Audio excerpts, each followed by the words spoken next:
Həyatın çox çətin anları var, yolunun eniş yoxuşları var. Soyuğu boranlarda qarı var, hər qışın sonda bir baharı var. Həyatın çox çətin anları var, yolunun eniş yoxuşları var. Soyuğu boranları qarı var, hər qışın sonda bir baharı var. Sevgidir nurlu ümit yolumuz, dikanlı olsa da sağ solumuz. Hayat oyunundaki rolumuz, kavuşan iki aşık sonumuz. Birazca səbrelə canım mənim, qarşıda sənlə gözəl günlərim.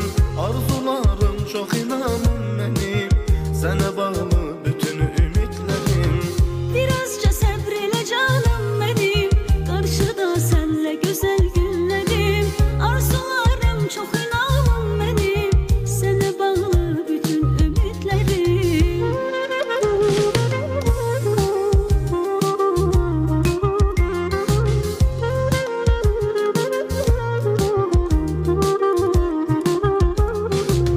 Belə bir qış dalınca yaz olar, pis gününü ömrü dedilər az olar.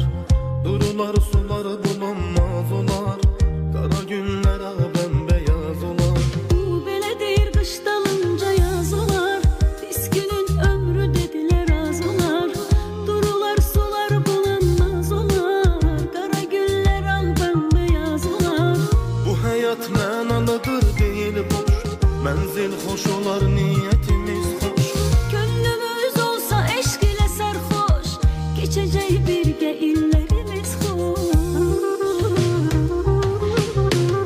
Birazca səbr elə canım mənim, qarşıda sənlə gözəl günlərim. Arzularım çox inanım mənim, sənə bağlı bütün ümidlərim. Birazca səbr elə canım mənim, qarşıda sənlə gözəl günlərim. Arzularım çox inanım mənim, sənə bağlı bütün ümidlərim.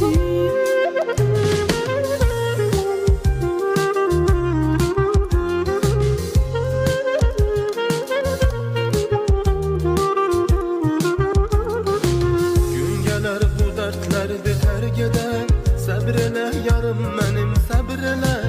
Arzu diləyimiz olmaz hədər, xoş günlər ömür qarşıda hələ. Üzülsə ümid ürək üzülər, səbr elə canım mənim, səbr elə. Bəxtimiz taley yüzümüzə gülər, başlayar xoş həyatindən belə.